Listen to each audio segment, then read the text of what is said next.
And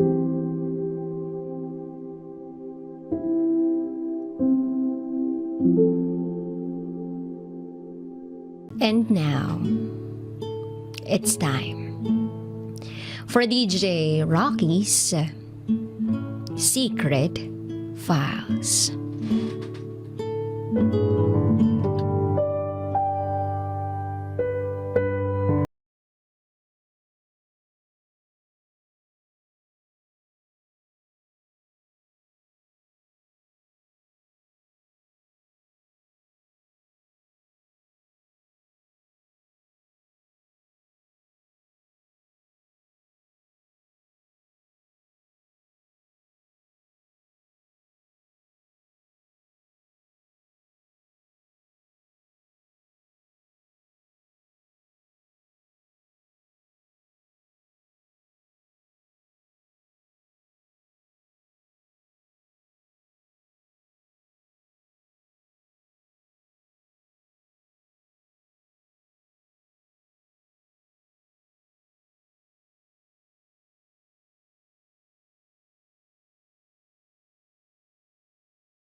By the way,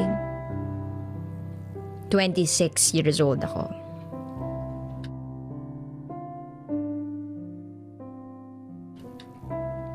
Taong 2011, nakilala ko siya. Tsuhin siya ng boyfriend ko noon. Ang tingin ko sa kanya, tsuhin lang. Tapos, nabuntis ako ng boyfriend ko. Kaya lang, January 1, 2012, para akong pinagbagsakan ng langit at lupa. Namatay ang boyfriend ko. Hindi ko pa naipapanganak yung anak namin. Hindi ko alam kung anong gagawin ko at kung ano yung mukhang ihaharap ko sa pamilya ko. Ang daming tanong sa isip ko. Katulad ng, paano ko bubuhayin ng anak ko ng mag-isa? Paano kapos din yung pamilya ko? At isa pa, galing ako sa broken family.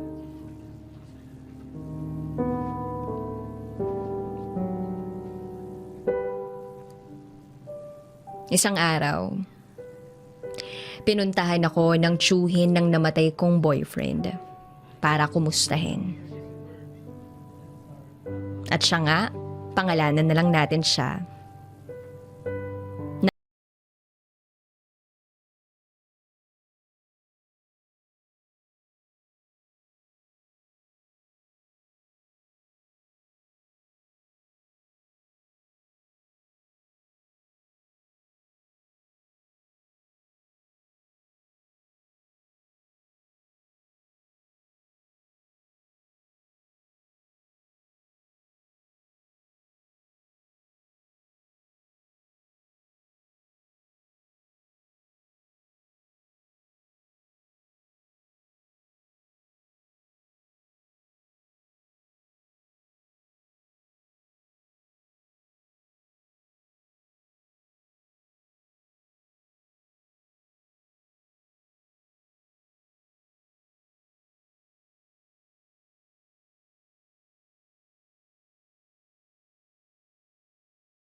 Kung sino yung mapagkakatiwalaan na pwedeng mag-adopt sa baby ko. Ang sabi nga sa akin ni Adan, kung bata-bata pa raw siya na lang ang kukuha sa anak ko. Kaso ang katwiran niya, hindi lang naman daw material na bagay ang dapat ibigay sa bata. Kailangan din ng pagmamahal. Matanda na siya. At hindi niya alam kung kailan siya kukunin ng may kapal. Pag nagkataon, maiiwan lang niya yung bata. Kawawa naman raw. Siya nga pala, si Adan, may asawa at may mga anak. Sa ibang bansa nakatira yung mga anak niya. Nung mga panahong down na down ako, siya yung laging nandyan para sa akin. Tinulungan akong makapagsimula uli ng panibagong buhay. Siya ang tumulong sa akin na makapagtrabaho. Hindi ko nga alam kung bakit niya ginagawa yun eh. Dala lang ba yun ng awa niya sa akin? Hanggang sa lumipas ang mga araw, lagi siyang nagte-text sa akin. Lagi siyang nangungumusta. One day, inamin niya sa akin na gusto raw niya ako. I care for you, sabi niya. Hindi ko alam kung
apply na ako sa kanya at ang sabi ko, ayokong maging kabit mo at hindi ko kayang makipagrelasyon sa lolo ng anak ko. Akala ko titigil na siya. Pero ayun, lagi pa rin siyang nagte-text sa akin. Umabot pa nga sa punto na nangailangan ako ng pera. Wala akong maisip na malapitan. Wala ring maaasahan sa mga kamag-anak ko. Bigla ko siyang naisip. Ang sabi ko sa sarili ko, bahala na. Wala na akong choice kung hindi lumapit sa kanya. At doon nagsimula ang lahat sa amin. Nagkikita na kami, kumakain na sa labas. Binibigyan niya ako minsan ng allowance kapag kinakapos ako. Pero take note, wala pang nangyayari sa amin. Kasi hindi ko kaya yun. Nakukonsensya ako kasi may asawa siya.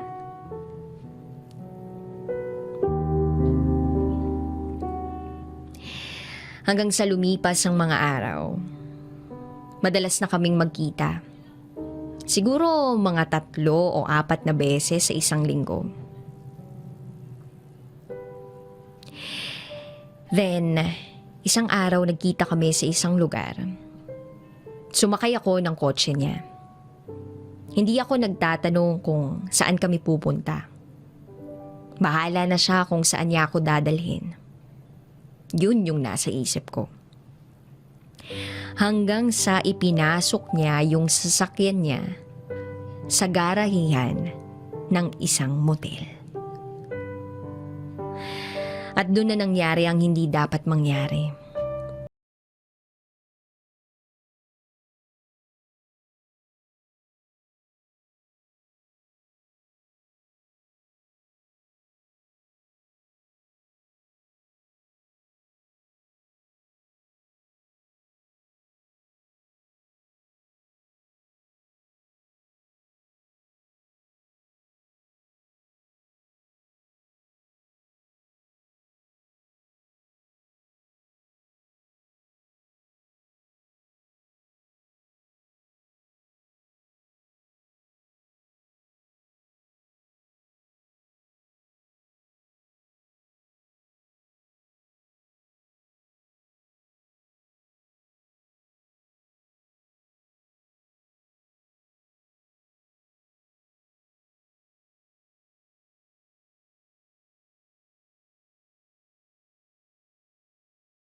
sa kanya.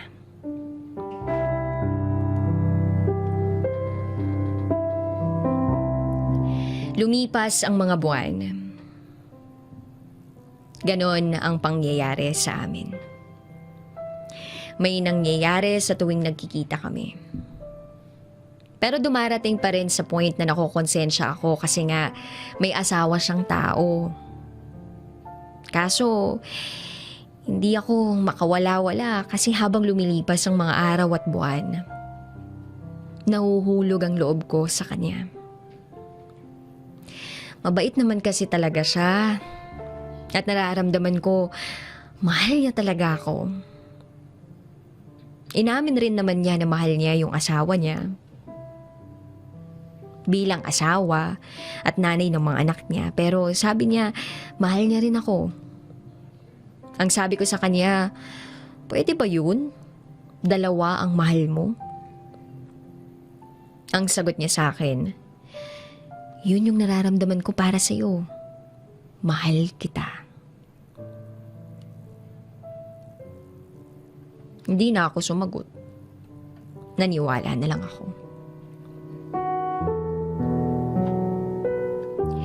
Fast forward, 2 taon na yung relasyon namin. Nang bigla niyang sabihin sa akin na humanap na raw ako ng iba. Humanap na raw ako ng ibang magmamahal sa akin. Nagulat ako. Nasaktan ako. Ang tanong ko sa kanya, bakit? Ayaw mo na ba sa akin? Noong mga panahon na yun,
sa kanya.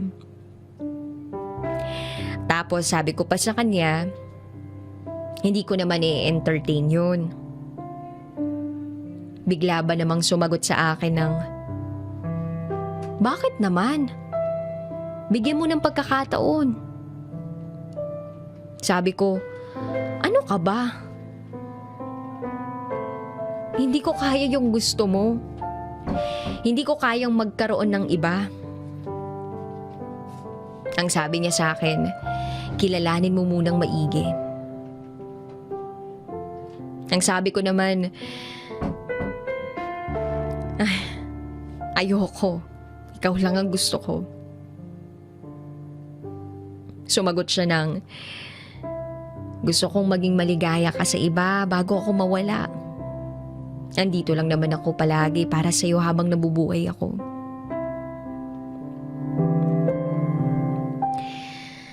Alam nyo, nasasaktan ako tuwing sinasabi niya sa akin yun.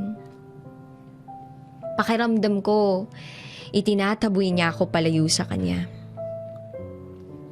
Hindi ko na nga naisip na bawal na yung relasyon na namamagitan sa aming dalawa eh. Nagpatuloy ako sa buhay. Lumipas ang mga araw, pumayag na ako sa gusto niyang mangyari. In-entertain ko yung nanliligaw sa akin. Nakipag-date ako. Pero sinasabi ko naman kay Ada ng bawat napagkakwentuhan namin. Bawat puntahan namin. Lumipas pa ang mga araw Ang sabi sa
kahit na meron kaming usapan na dapat sasabihin ko lahat sa kanya.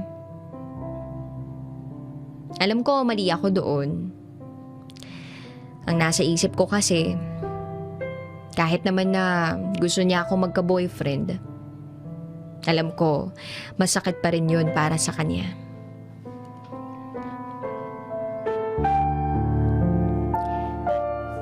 Tumagal ng ilang buwan yung relasyon ko sa bago kong boyfriend. Kaya lang nakagawa siya ng hindi maganda at hindi ko yun nagustuhan. Nakipag-iwalay ako sa kanya.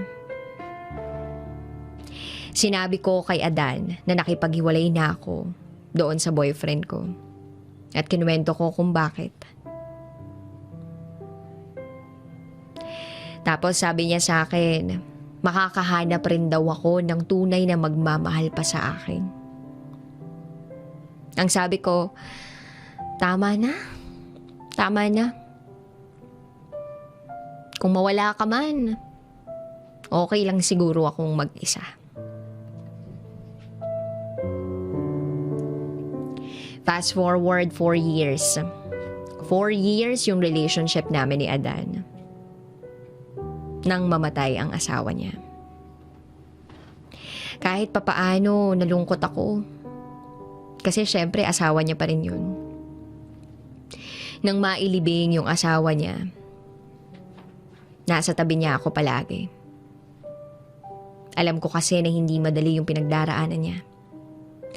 Asawa niya yun, at alam kong mahal niya yun. Lumipas ang mga buwan na halos doon na ako nakatira sa bahay niya. Mga 1 taon nang mamatay ang asawa niya, ipinakilala niya ako sa mga kamag-anak niya. Akala ko okay na. Akala ko laging happy ang buhay. Okay na kami. Nakakalabas na kami nang hindi nag-aalala na baka may makakita sa amin.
Tapos isang araw naisipan kong buksan yung CCTV na nakakonect sa bahay niya. At kitang-kita ko may kasama siyang ibang babae. At alam ko na kung anong gagawin nila sa bahay niya. Pagka-out ko sa trabaho, dumiretso ako sa bahay niya. Kinompronta ko siya.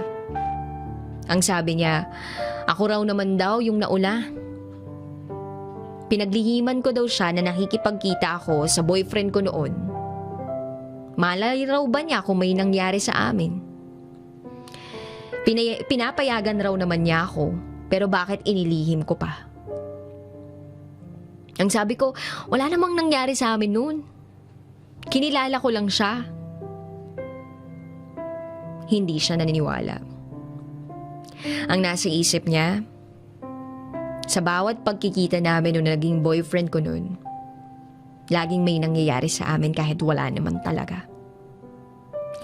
Lumipas ang mga araw, nagkapatawaran kami. Isang taon, akala ko okay na kami. Ganun pa rin naman siya. Caring. Pinapakita niya at ipinaparamdam niyang mahal niya ako.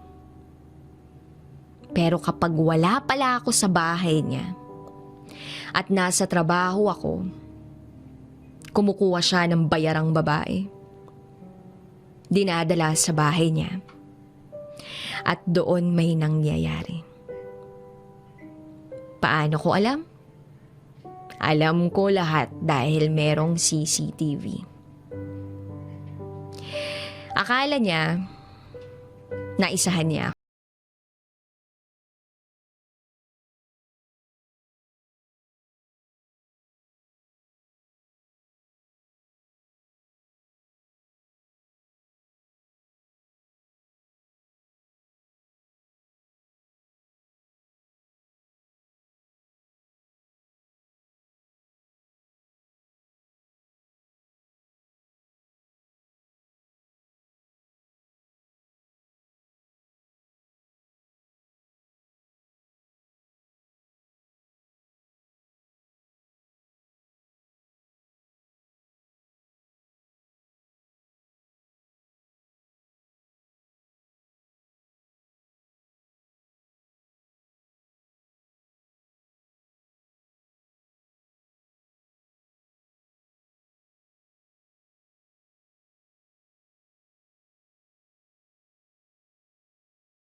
Ang sakit-sakit.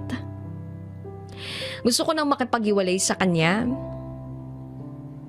Pero, laging siya pa rin yung iniisip ko. Paano kapag nagkasakit siya, sino mag-aalaga sa kanya? Nag-iisa na siya, wala siyang kasama sa bahay. Isa pa, hindi ko siya kayang mawala sa akin. Hindi ko alam bakit siya pa yung minahal ko ng ganito. Nagkakagalit kami kasi sa mga ginagawa niya, pero bumabalik din naman ako lagi. Sinasabi niya, babae lang yan. Pero ikaw lang talaga mahal ko. At tuwing sinasabi niya yun, lumalambot yung puso ko. Lagi kong kinakalimutan yung mga nagawa niya. January ngayong taon, pinatigil niya ako sa pagtatrabaho. Siya na raw yung bahala sa akin. Sa mga nakalipas na buwan, okay naman kami. Pinagsisilbihan ko siya. Nagluluto ako para sa kanya. Para na nga kaming mag-asawa talaga. Masaya naman kami. Kinalimutan namin lahat ng nangyari. Pero, sa mga araw na lumilipas, sumasagi pa rin sa isip ko yung ginawa niyang pambabae. Pero masyado lang pala akong naging panatag. Akala ko hindi na niya uulitin. Akala ko tumigil na siya.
tago sa closet. Tanong ko sa sarili ko, tama ba tong gagawin ko? O baka mas lalo lang akong masaktan kapag nasaksihan ko yung pagtataksil niya. Pero wala sobrang martir ako. Nagtago ako sa loob ng closet. Kahit sobrang kumakabog ang dibdib ko.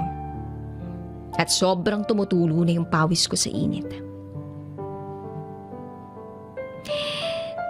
Inawang ko ng onte yung pinto ng closet.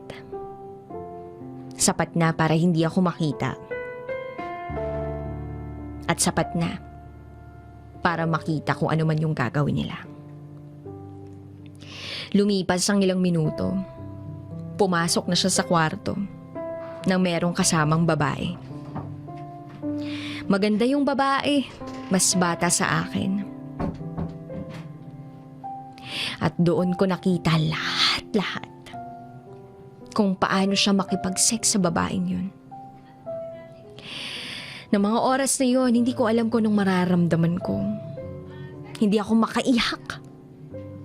Sobrang sakit lang ng dibdib ko na parang may nakadagan na bato. Ang sakit-sakit pero walang luhang lumalabas mula sa mga mata ko. Nang masiguro ko na umalis na siya at inihatid niya na yung babae,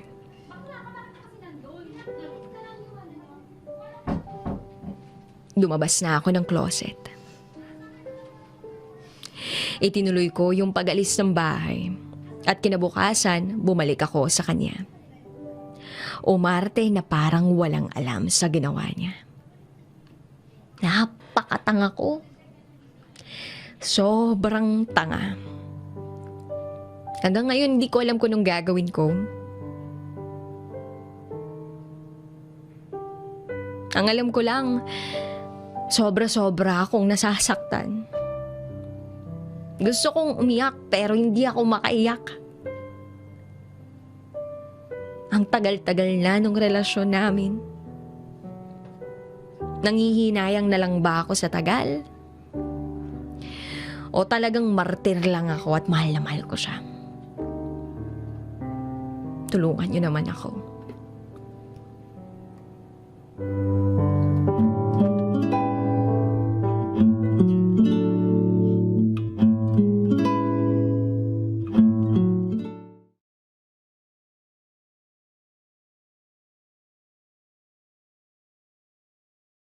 Kabit ako. Pero hindi lang basta kabit. Kabit with class.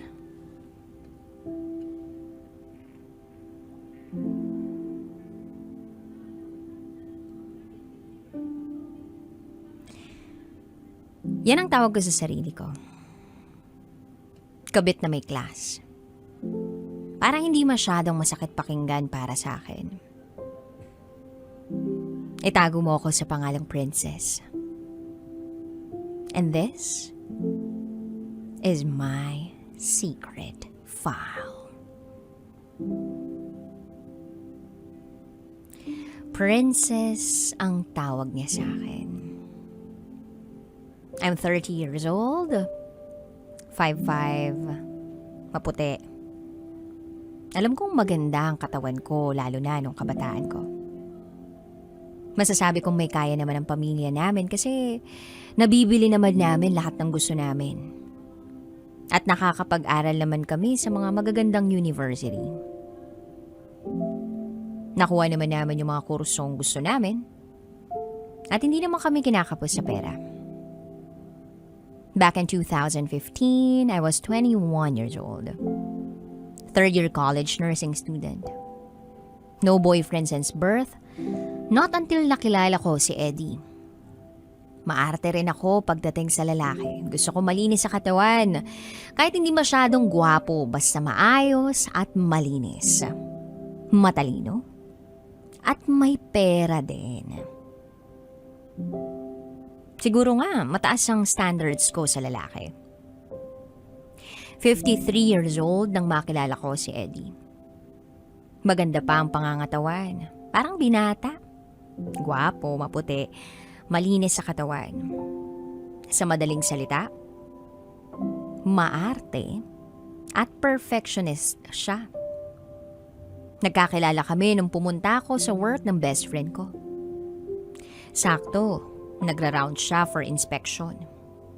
Isa siyang inspector engineer. Nag-usap kami nung friend ko at bumati siya nang dumating ang inspector nila. Bumati na rin ako hanggang sa nagpaalam na ako sa friend ko na uuwi na ako dahil maaga pa ako sa school bukas. Pag uwi ko sa bahay, tumawag yung friend ko na gusto raw makipagkilala ng boss niya. Sabi ko, ano ka ba naman girl? Alam mo namang wala akong time sa mga ganyan, 'di ba? Then sabi niya, ano ka rin ba? Magpapakilala lang naman, tsaka wala namang balak jowain ka yan. Sabi ko, o siya sige next week. Tapos bigla niya nang binaba yung phone. 8 p.m. tumawag uli siya. Nasa labas daw siya ng apartment ko. Nagrent ako ng apartment para malapit sa school ko eh. Pag open ko ng pinto, nakita ko yung friend ko kasama yung boss niya. May dalang isang case ng beer. Napapikik na lang ako sa nakita ko at pinapasok ko na sila. Sabi ko sa friend ko, bakit hindi mo sinabing pupunta kayo? Sana hindi pa ako nakapantulog na damit, nakakahiya naman. Naka-t-shirt ako na malaki at naka-cycling lang.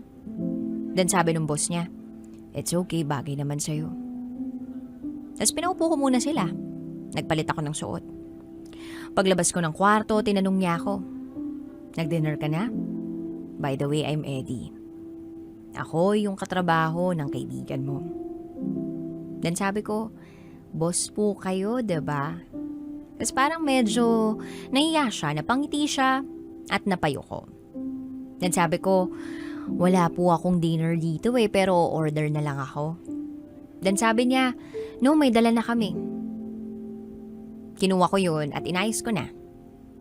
Then after namin kumain, nag-open na yung friend ko ng beer para sa amin. Yung friend ko na yun, kasama niya yung boyfriend niya. So tumabi sa akin si Eddie. Tinanong niya yung pangalan ko. Pagkasabi ko ng pangalan ko, sabi niya, sige, princess na lang ang tawag ko sa'yo. Sabi ko, ikaw bahala. At ayun, nagkakwentuhan kami tungkol sa buhay. Sa school ko, sa trabaho niya. Then every Wednesday, Thursday, and Friday nasa Batangas siya na nagra-round siya for inspection. Tapos sa hotel lang siya natutulog. Then I asked, kailan ko umuwi sa inyo? Sabi niya every Monday nasa office lang kami lahat and Tuesday mag-uumpisa na kami lumabas hanggang Saturday. Kaya Saturday night at buong Sunday nasa bahay lang ako, nagpapahinga kasama ng mga apo. Nagulat ako pagkasabi niya nun. Sabi ko, what? May apo ka na? Meaning may asawa ka na? Then sabi niya, of course. Matanda na ako. May asawa at anak. May mga apo na. Then sabi ko, okay, I see. Natahimik ako. Then sabi niya, pwede ko bang makuha number mo? Napangiti ako. Then I said, oh, sorry Sir Eddie. Pero I don't wanna be your mistress. Natawa siya sa sinabi ko at hinawakan niya ang kamay ko sabay sabing, alam mo, princess, in my almost 20 years of working, ngayon lang ako nagkagusto sa isang estudyante. Kasi pihikan ako. Maraming lumalapit sa akin, but I don't like them. Then sabi ko, wow ha, ang pogi ah. Tapos sabi niya, no joke, totoo yun. Okay, sabi ko. Then nagtawanan na lang kami.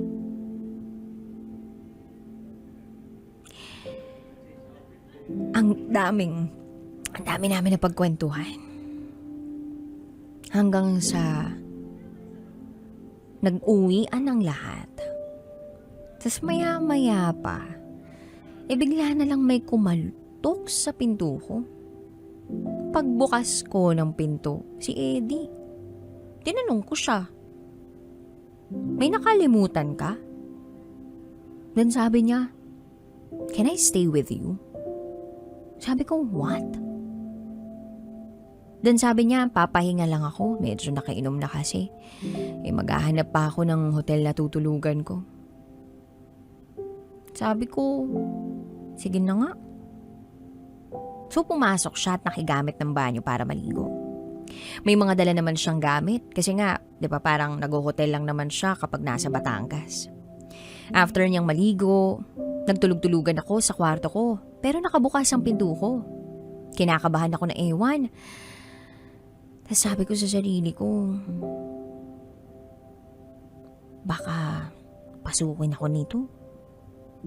At hindi nga ako nagkamali. Hindi na to bata. Tumabibigla sa akin. Niyakap ako. Nagulat ako. Napatingin ako kay Eddie. Then I said, anong ginagawa mo? Sabi niya, hugging you. Hindi na ako umimik at niyakap ko na lang siya. Shucks, ang bango niya. Kahit thunders na siya. Napangiti ako at nakatulog na. Nagising ako around 5:30 in the morning. Gising na rin siya. Nasa harap na siya ng laptop niya.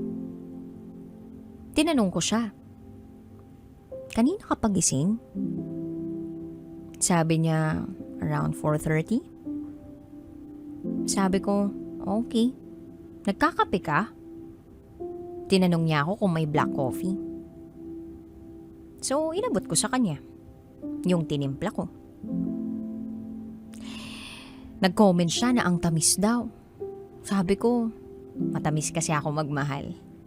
Tapos nagtawanan kami. Pa-experience naman oh. Sabi niya mamayang konti. Natawa ako sa sinabi niya at sabi ko, wag mo namang agawin ang experience ko na unang beses. Wala pa ako nagiging boyfriend, no? Then he said, tignan na natin. After naming magkape, naligo na ako tapos naligo na rin siya. Ready na ako for school at ready na rin siya mag-rounds. May scooter naman ako pero nag-insist siya na ihatid ako. Sabi ko, wag na kasi paano ako uuwi? Ayaw kong mag-commute. Tinanong niya kung anong oras ang uwi ko. Kinuha niya yung number ko, binigay ko naman kasi parang magaan naman talaga ang loob ko sa kanya. 7 p.m. nag-out na ako sa hospital bilang student nurse ako. Tumawag siya sa akin, nasa labas na raw siya. Napangiti ako sa hindi ko malamang dahilan. Isang gabi ko pa lang siya nakakasama pero sobrang gaan na ang pakiramdam ko sa kanya. May mga kaibigan naman ako pero bilang na bilang lang. At hindi ako ganun ka-open sa buhay ko. Gusto ko kasi ng tahimik at mapayapang buhay habang nag-aaral. Pagsundo niya sa akin, kumain kami sa isang restaurant. Sa totoo lang, ayoko na magpabebe.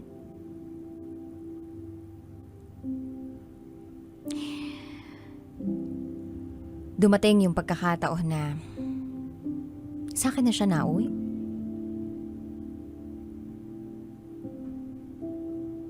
Then nangyari na ang nangyari. Yung pangyayari na hindi dapat mangyari. Walang halong pagsisisi at lungkot.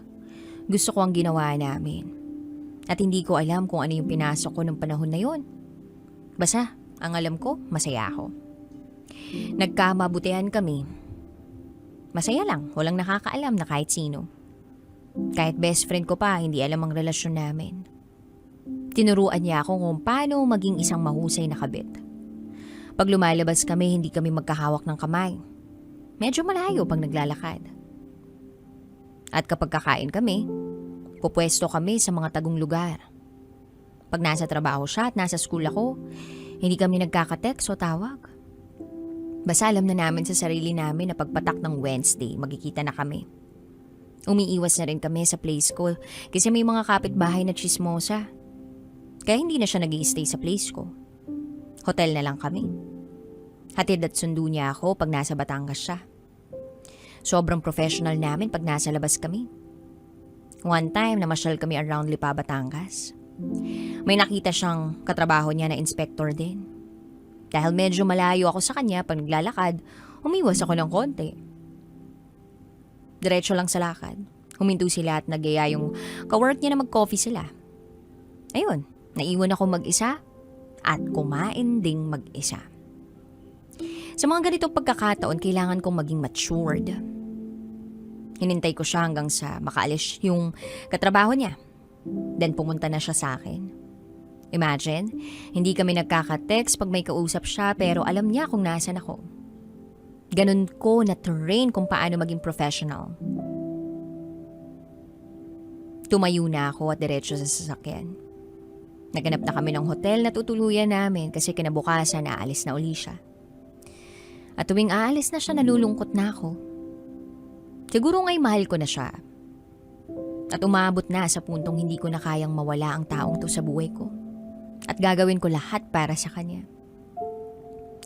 Then dumating yung araw at bunga naging busy ako dahil pa 4th year na ako.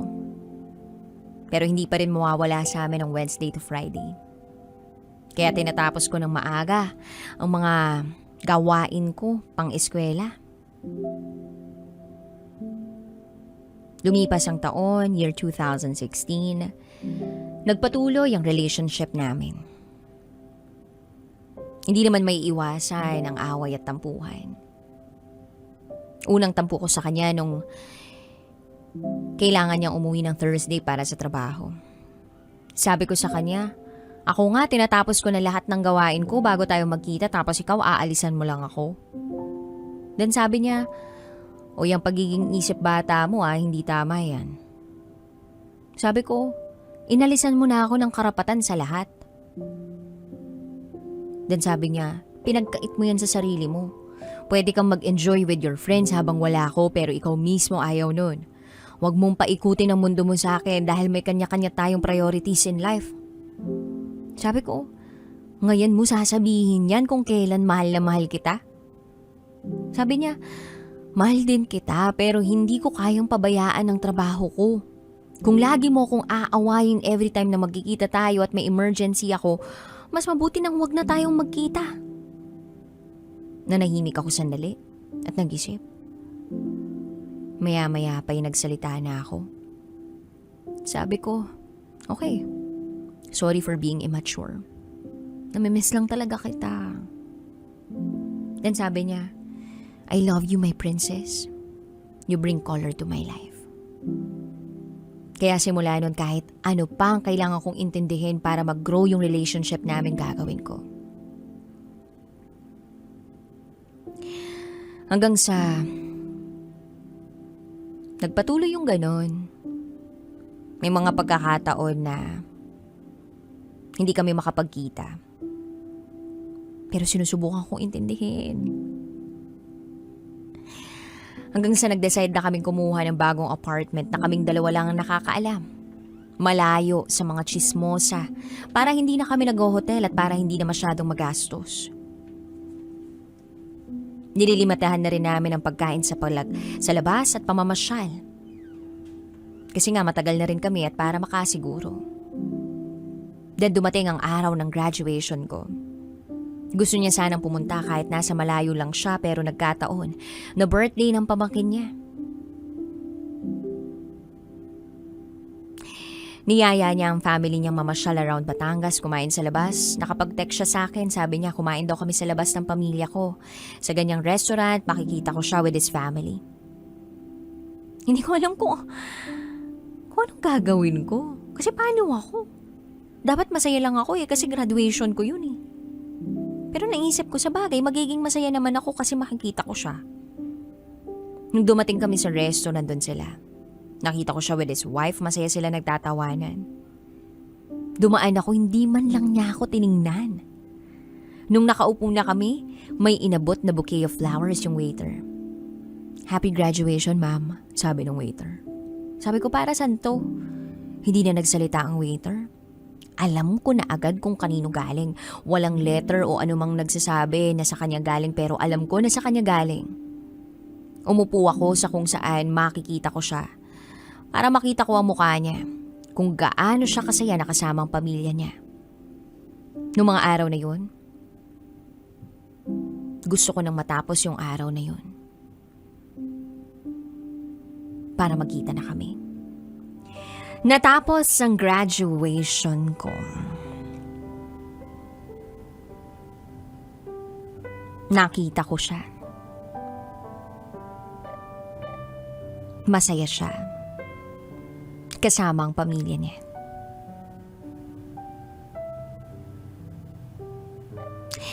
Gusto ko na matapos na ang araw na yun para makapagkita na kami. At dumating na nga yung araw ng pagkikita namin. Umuwi siya sa bahay namin habang nagre-review ako for board exams. Naabutan niya akong nakakunot ang noo. Hinalikan niya ako at nag-I love you. Siyempre, bilang marupok na tao, nag-I love you too na lang ako. Dan sabi niya, hindi ako magtatagal kasi birthday ni Mrs. Nagpintig-kanteng ako kaya umalis ako at nagbanyo. Hindi man lang ako kinatok. Paglabas ko ng banyo, bagong ligo ako at nagkakape siya. Sabi ko, magsha-shower ka? Tinanong niya ako kung bakit hindi ko raw siya hinintay. Sabi ko, pwede naman ako mag-shower uli. Kaya naligo kami ng sabay at nagbakbakan na naman. Gustong-gusto kong umiyak sa harap niya. At sabihin nahihirapan na ako sa sitwasyon namin. Pero wala naman akong magagawa. Dalawa lang ang pagpipilian ko. Either i-give up ko siya o manatili ako. Kaya lagi kong pinipiling magstay pa siya. Kasi hindi ko alam ang magiging buhay ko pag wala siya. Pag may tampo ako sa kanya, bumabawi naman kasi siya. Nung nagre-review ako, hanggang sa nakapasa na ako, nandyan lang siya sa tabi ko. Niloloko na ako ng mga kaibigan ko. Ayan ha, nakapasa na tayo, baka naman pwede ka na mag-boyfriend yan. Ang lagi ko lang sinasabi, mataas standards ko. Ang hindi nila alam, meron akong Eddie.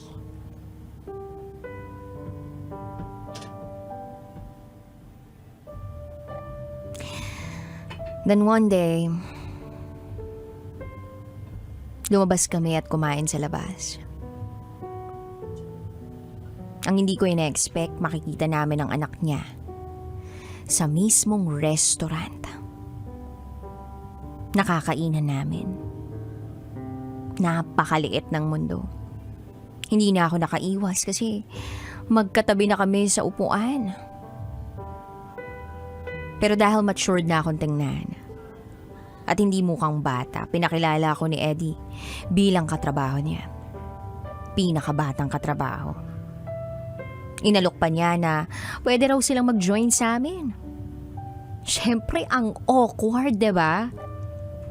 After that, niyaya niya ang dad niyang umuwi at sumabay na sa kanila.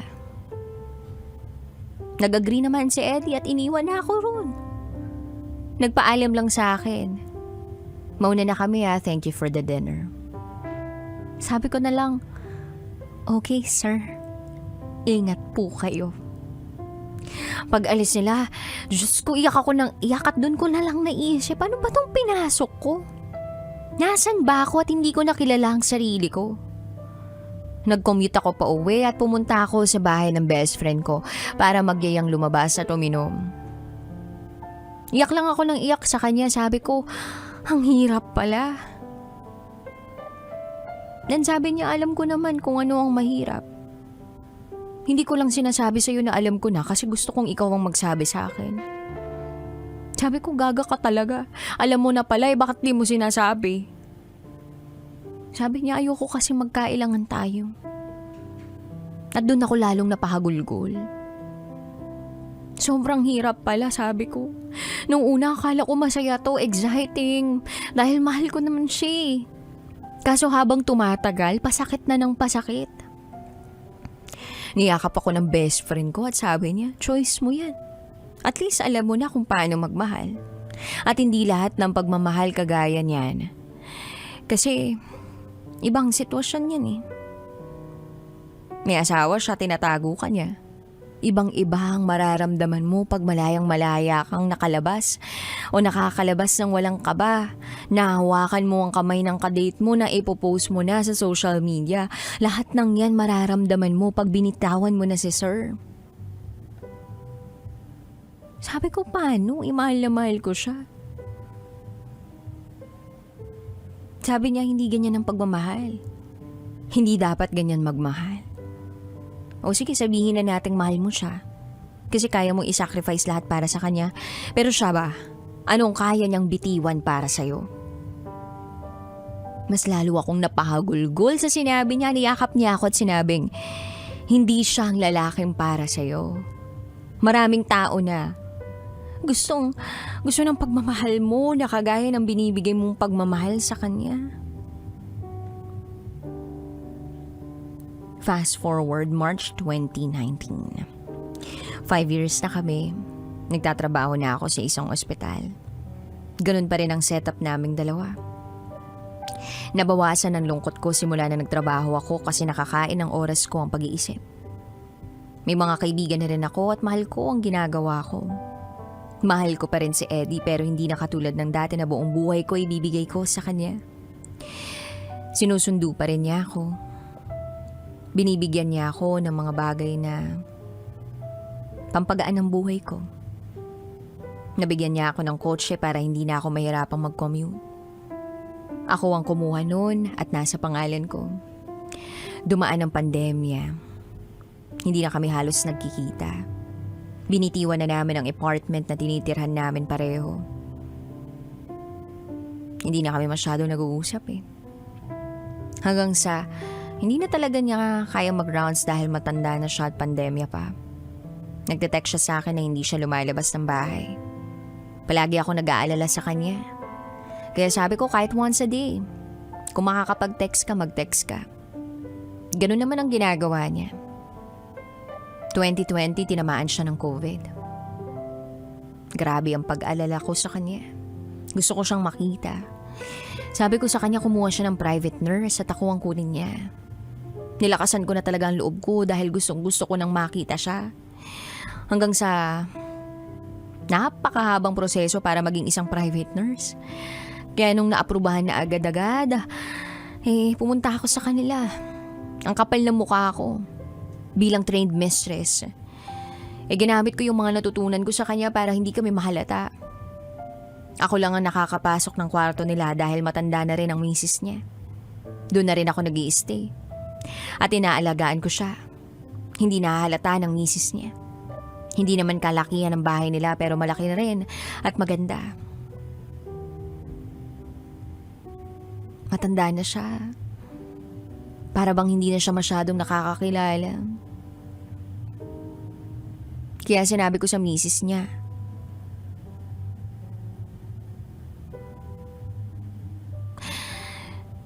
kung ano yung mga napapansin niya, magsabi lang siya. Tinanong ko pa nga kung nakikilala ba siya. Sabi ng misis niya, hindi kasi siya madalas magsalita. Para bang hinahapo lagi. Sabi ko, okay. Tatawag na lang po ako doon kay doktora. So, dinala namin sa ospital. Doon namin nalaman na may early signs siya ng dementia. Nung sinabi ng doktora yun, biglang umiyak yung misis niya sa balikat ko. Hindi ko alam ang gagawin ko kaya niyakap ko na lang siya. Nilakasan ko yung loob ko. Hindi ako pwedeng makiiyak kasi hindi naman ako parte ng pamilya. Nang makauwi na kami, doon ako umiyak na umiyak. Tinawagan ko yung best friend ko, tsaka sa kanya ko sinabi lahat. Proud na proud siya sa akin kasi nagawa ko tong lahat ng dahil sa pagmamahal. Kinaumagahan, nilapitan ko si Eddie. Hinalikan ko siya sa pisngi. Tumingin siya sa akin at ang sabi niya, sorry my princess. Naiyak na naman ako sa harap niya. Umiyak ako nang walang ingay kasi baka marinig ako sa labas. Hinalikan ko siya sa labi. Then sabi niya karma ko na siguro to. Sabi ko, ibig mo bang sabihin kamalian ako? Sabi niya, no my princess. Ikaw ang isa sa mga dahilan kung bakit ako lumalaban. Sabi ko sa sarili ko, ano ba to? Lord, bakit naman? Binigyan niyo ako ng ganito. Ganitong pagsubok. Ba't niyo naman binigyan tong taong to ng ganitong sakit? COVID, tsaka demensya. Ganun ba talaga kasama ang nagawa namin? Iyak lang ako ng iyak. Habang natutulog siya, tinitingnan ko siya, napakagwapo niya pa rin. Nang biglang kumatok ang misis niya para magdala ng pagkain at mga musta. Napansin niyang namamaga ang mga mata ko. Umiyak ka ba? Tanong niya sa akin. May inaalala lang po ako, madam. Sagot ko sa kanya. Tapos niyaya niya akong kumain sa labas. Halika, kain tayo sa kusina. Sumunod ako. Nagulat ako sa sinabi niya. Alam mo ba, nung sinabi niya sa akin na gusto niya ng mag-aalaga sa kanya na nurse, sabi ko, wag na, ako na lang mag-aalaga sa'yo. Tapos sabi niya, wag na kasi mahahawa ka sa akin. Nagulat nga ako nung may request siya na maging nurse niya. Naisip ko na siguro'y kaibigan niya to. Kasi hindi yan basta-basta nagtitiwala sa tao. Nakikinig lang ako sa misis niya habang nakikita kong naiiyak na siya. Dugtong pa niya, kaya gusto ko sanang itanong sa'yo, magkaibigan ba kayo?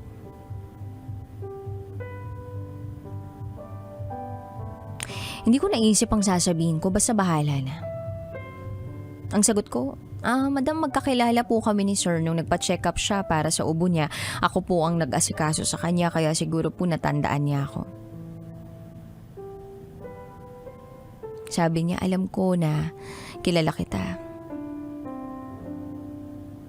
Umiyak ako sa kanya at nagsorry ako. Sorry, madam. Sorry po talaga. Nag-alala ako sa kanya kaya sabi ko, kuha siya ng private nurse. Sorry po talaga. Bukas sa bukas po aalis na ako.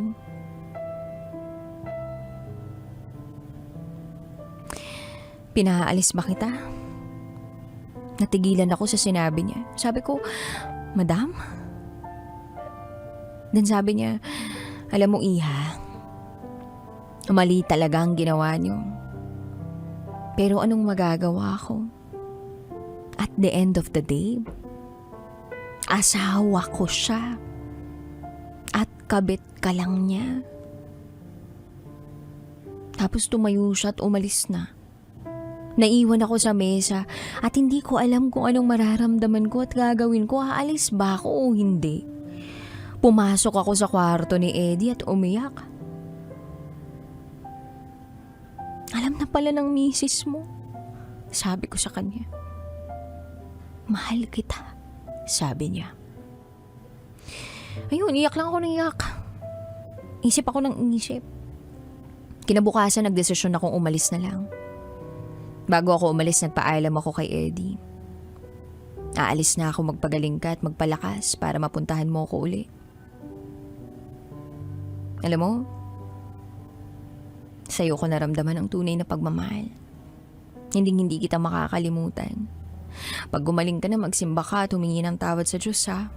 Mahal na mahal kita pero kailangan kong umalis. At huwag nang bumalik.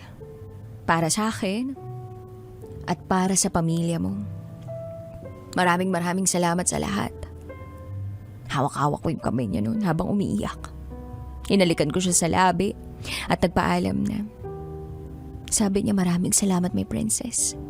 Binigyan mo ng kulay ang buhay ko at sana natuto ka sa nangyari sa atin. Maging mataas ang standard mo dahil yun ang deserve mo. Huwag ka na mag-boyfriend ng may asawa dahil deserve mo maipagmalaki. Hindi ko nagawa sa'yo yun kasi may asawa ako. Mahal na mahal kita at maging masaya ka. Nagyakapan kaming dalawa at tumugulgol. Habang paalis ako ng kwartong yun, sabi ko sa sarili ko, wag na wag kang lumingon. Umalis ako at nagpaalam, nagsorry sa asawa niya. Dan sabi ni Madam, pinapatawad ko na kayo. Magsimula ka ng buhay na masaya at walang tinatapakang tao.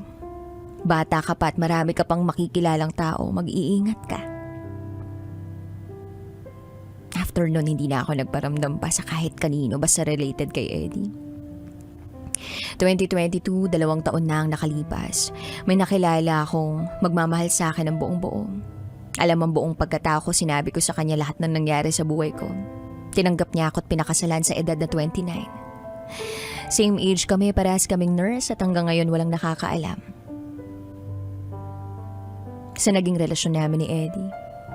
Kung hindi yung asawa ko, best friend ko, at ang misis ng best friend ko. Makalipas ang 4 na taon, simula nung huli kami magkita ni Eddie, nanumbalik ang alaala ko sa kanya. Hinanap ako ng asawa niya sa FB para sabihing patay na si Eddie. January 12, 2024. Bumalik ang sakit at lungkot ng sinabi niya sa akin. Tinanong ko siya, buti po kinontak niyo ako. Sabi ng asawa niya, kabilin-bilinan niya na pag nawala siya.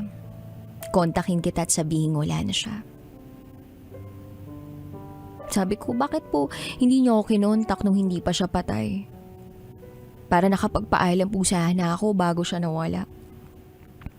Pero ang sabi niya, ayaw na raw niya akong makitang umiyak dahil nasasaktan daw siya. Ako pa rin ang inisip niya.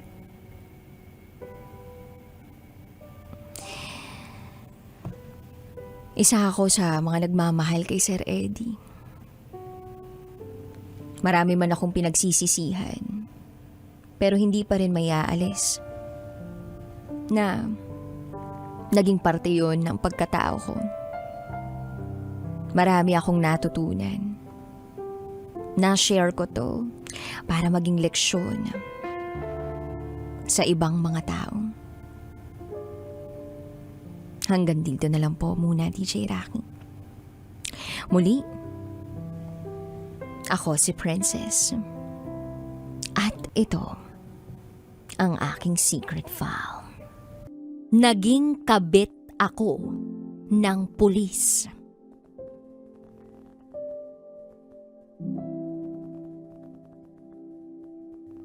Hi DJ Rocky at DJ Jello. Lagi akong nakasuporta sa programa ninyo. At sa pagkakataong ito, parang gusto ko ring magbahagi ng sarili kong kwento na makapagpapagaan ng bigat na daladala ko.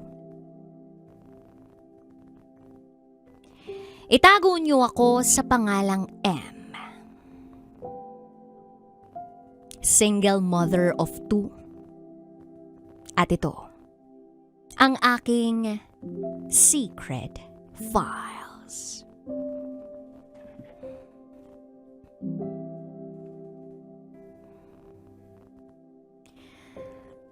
Kasal ako sa tatay ng panganay ko. 2016, nung naghiwalay kami. Hindi ko na kasi kinaya yung pagiging seloso, lasinggero, at batugan niya. Ako ang nagtatrabaho para mabuhay ang anak namin. Tapos, uuwi ako at madadatnan kong wala siya sa bahay. Nasaan siya? Nasa inuman. Kaya ayun, napagod ako.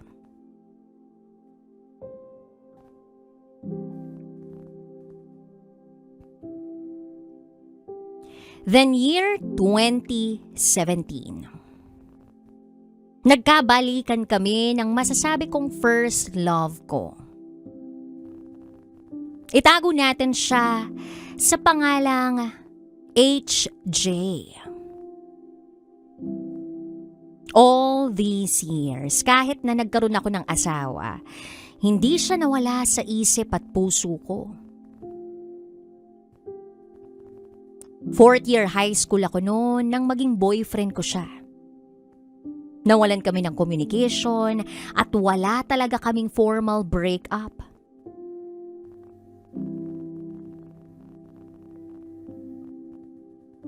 At nung naghiwalay nga kami ng tatay ng anak ko, nagkaroon kami ng communication ni HJ. Kasi sabi daw ng mga kaibigan ko sa kanya, separada na ako.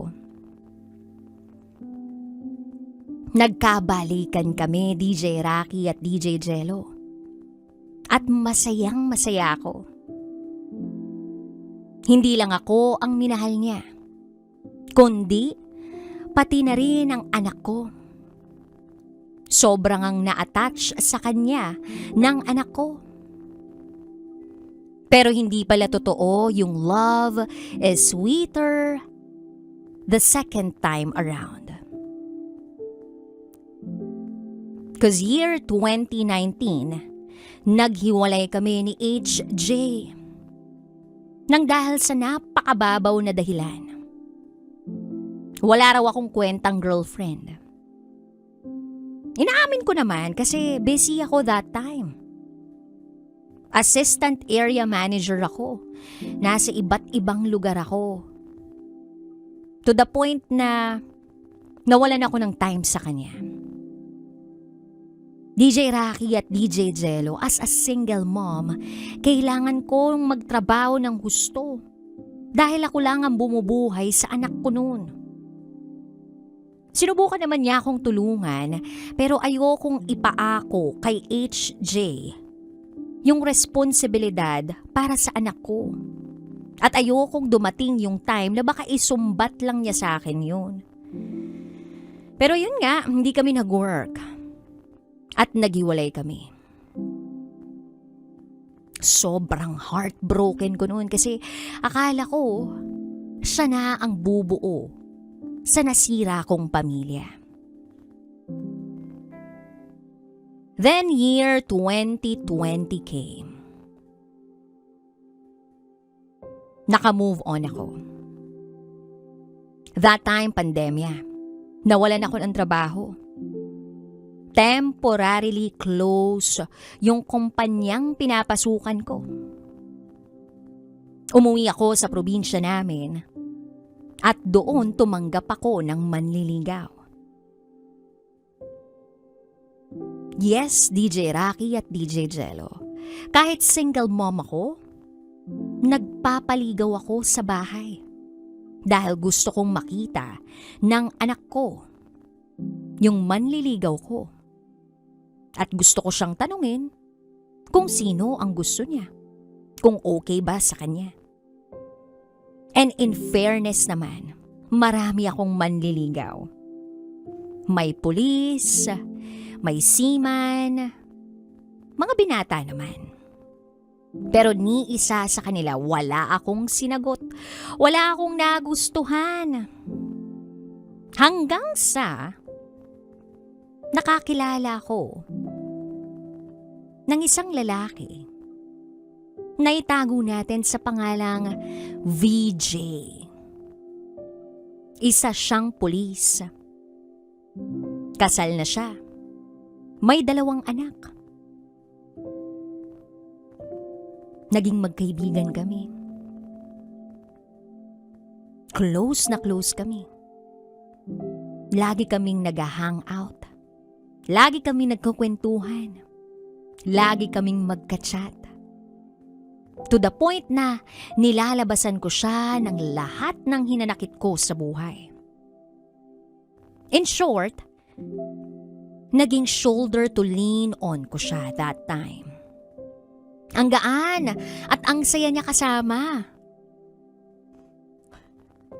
At talagang napakagaling makisama nito ni VJ. Yung kahit kanino, mabait talaga siya. Hanggang sa hindi ko namamalayan, DJ Rocky at DJ Jello, na nahulog na ako sa kanya. Pero never kong inopen up yun kasi nga, alam ko namang mali. Alam kong may asawa si VJ. May mga anak sila. Pero, yun yung nararamdaman ko. Na mahal ko na siya. At nararamdaman ko rin ganun din siya sa akin. Hindi lang namin inaamin. Hanggang sa isang gabi, lumabas kami na dalawa lang kami. Sobrang saya namin na para bang meron kaming sariling mundo.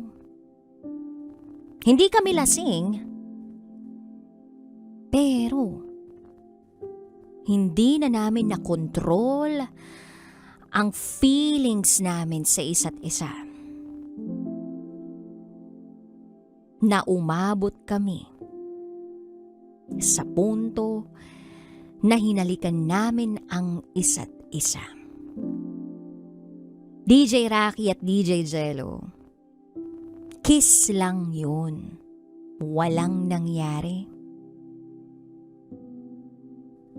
Pero that time, ramdam ko sa sarili ko na kinikilig ako, na masaya ako. After that, hinatid niya ako sa bahay. Hindi namin pinag-usapan ang nangyari. Tuloy lang kami sa pagkikita namin. Hanggang sa hindi na namin napigilan ang mga sarili namin. One night, yung halikan, nasundan pa ng isang pangyayari na hindi na namin napigilan. Naulit ng naulit na may nangyayari sa amin. At ilang beses kaming nagkikita ng patago para lang mag-sex. Alam ko na maling-mali ako, na ang tanga-tanga ko. Kasi nga, may nangyayari sa amin ni VJ na alam kong pamilyadong tao na. Tapos hindi namin pinag-uusapan kung ano ba talaga kami. Hanggang sa year 2021, bumalik na ako sa trabaho. Umalis ako sa probinsya namin at hindi ako nagpaalam sa kanya. Pero hindi pa rin naputol ang communication namin ni VJ. Lagi siyang tumatawag, nangungumusta. At para mapigilan ko na ang sarili ko sa nararamdaman ko kay VJ, nagdesisyon ako na mag-entertain ng manliligaw. Itago natin siya sa pangalang N. Sinagot ko siya. Pinutol ko ang komunikasyon namin ni VJ.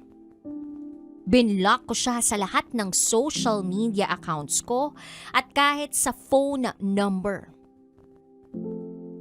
Okay naman kami ni N. Nag-live-in kami. Pero unti-unting naging malabo ang relasyon namin dahil sa pagseselos niya nang wala sa lugar. Lahat pinagseselosan, pati mga katrabaho ko. Nagbubukas ng cellphone ko.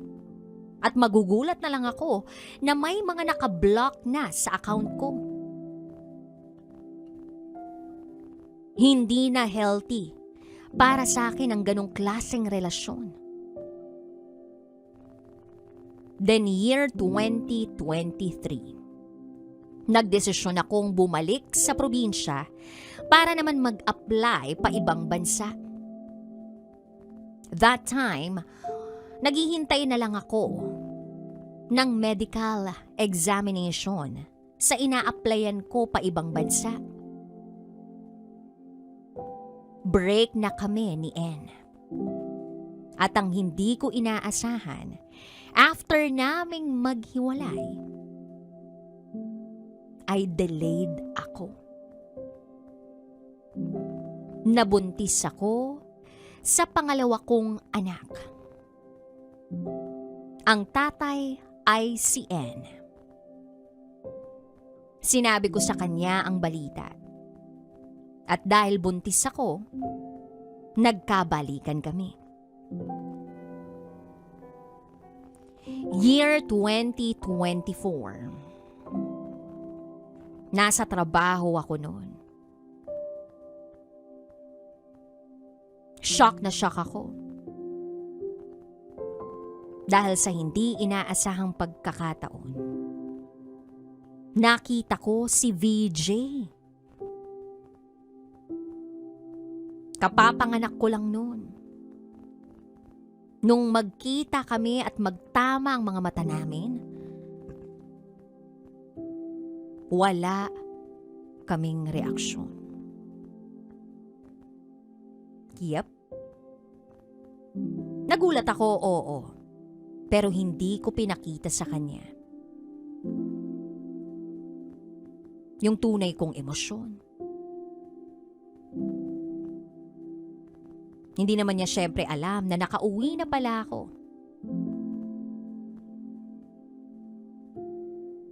Yung team niya, laging nag-iikot sa workplace ko. Isa, yung lugar namin, sa base nila, na iniikutan nila. At kahit na nagkikita kami, never naming napag-usapan ang tungkol sa nakaraan namin. Matipid ang usapan namin hanggang kumustahan lang.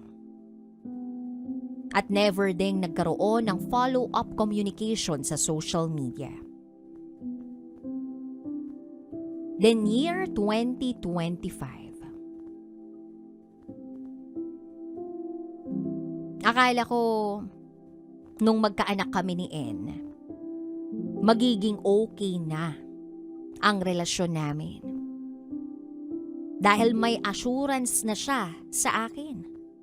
May anak na kami. Pero naghiwalay na naman kami. Yes, DJ Rocky at DJ Jello. Naghiwalay na naman kami ni N. Dahil hindi siya nagbago. Seloso pa rin siya at nakakasakal. Sobrang sakit na rin niyang magsalita. At dahil doon, alam ko nang ikakasira yon ang mental health ko. Kaya itinigil ko na. Hindi nagtagal, nagkaroon kami uli ng communication ni VJ. That time, ikinuwento ko sa kanya na failed na naman ang relationship ko. Naging close kami uli. Nagbibigay siya ng kape sa trabaho. Tumatambay siya sa opisina ko para magkape at makipagkwentuhan. Then dun na open up yung tungkol sa nangyayari sa amin dati. Nalaman ko na minahal pala niya ako. At sobra siyang nalungkot nung binlock ko siya. Nalaman ko rin na nagbalak pala siyang puntahan ako. Pero hindi na niya itinuloy dahil nabalitaan niya na may bago na akong karelasyon.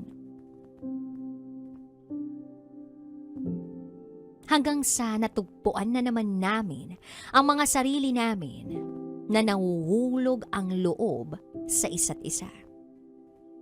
Palihim na naman kaming nagkikita at paulit-ulit na may nangyayari sa amin.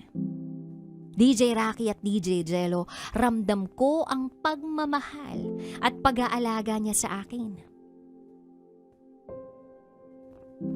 Then nag-decide na ako na ituloy ang pag-a-abroad.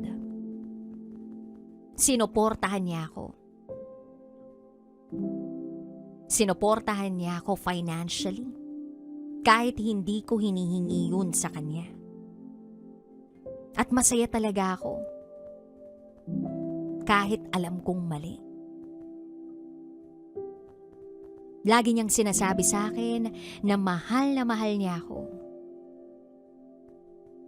Hindi kabit ang tingin at turing niya sa akin.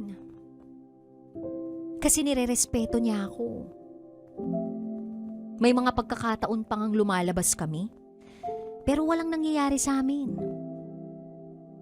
May mga time pa nga na nagpupunta kami ng simbahan para ipagdasal pa ang mga kasalanang nagagawa namin.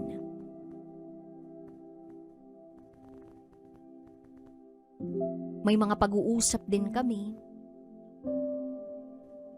tungkol sa sitwasyon namin.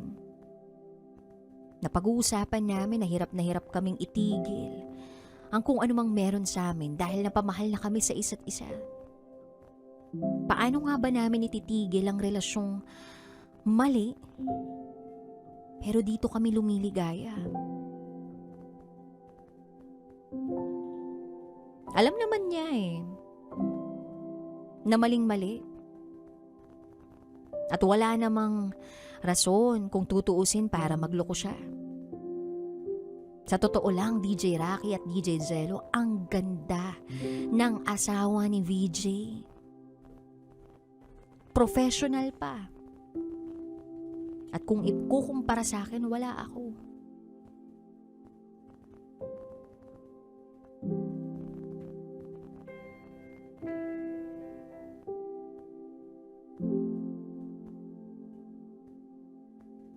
At sa pagpaparamdam naman ng pagmamahal at pag-aalaga ni VJ, damang-dama ko yun. Kaya nga nung nalaman niyang nag-a-apply ako pa ibang bansa, nalungkot na naman siya. Naisip niya na baka maulit na naman yung nangyari dati, na umalis ako at binlock ko siya. At baka may makilala akong iba. Pero sinabi ko na hindi ko yun gagawin dahil mahal ko siya. So eto na nga, 2026, nakaalis na ako. Nandito na ako ngayon sa ibang bansa. Hindi ko nasasabihin kung saan. Kahit na nandito na ako sa ibang bansa, tuloy pa rin ang communication namin. Namimiss niya raw ako. Ganun din naman ako sa kanya. Then one day, nag-post si VJ. Nag-post siya na buntis na naman ang asawa niya. Pagkakita ko ng post, nasaktan ako ng sobra. DJ Rocky at DJ Jello, alam ko wala akong karapatang masaktan. Dahil una pa lang, alam ko naman kung ano ang lugar ko sa buhay niya. And I think that is the end of our story. Hanggang dun lang siguro kami. At eto ko ngayon, nagmo-move on, nasasaktan. Tanga na akong tanga kasi alam ko naman sa una pa lang, mali na. Wala Hindi talaga natin matuturuan ang puso. But I know, this is my wake-up call. Wake-up call to para itigil na kung ano man ang meron sa aming dalawa. Kaya binlock ko siya uli. Pinutol ang communication namin. Nai-chat niya ako sa TikTok. Dami niya raw message sa akin, pero hindi ko raw siya sinisin. At hindi na raw niya ako nakikita pa sa ibang accounts. Tinanong niya ako kung anong problema. So nag-reply ako. Anong rason para mag-usap pa uli tayo?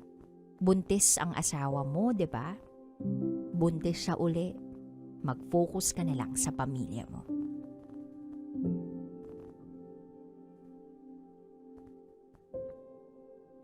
So maybe that's it for me. Nagpapakatatag na lang ako sa ibang bansa para sa future ng mga anak ko. May mga gusto pa ring manligaw sa akin ngayon, pero wala na akong ganang kumilala at magsimula uli ng panibagong relasyon. Ako muna. Sarili ko munang mamahalin ko at mga anak ko. Hanggang dito na lang po. Muli, ako si Em. At ito, ang aking secret files. Sarap manood ng radyo, no? Ginawa mo na talagang bisyo ang panonood sa amin, no? Umabot ka na rito eh. Huy! Kaya kung gusto mong tuloy-tuloy pa ang tawanan, Iyakan at kiligan, aba, i-like mo na ang video na ito. at mag-comment ka na rin sa Bisyo. Hit mo na rin ang notification bell. Para updated ka sa mga kaganapan namin dito sa Love Radio. Kailangan pa bang i-memorize yan? Basic.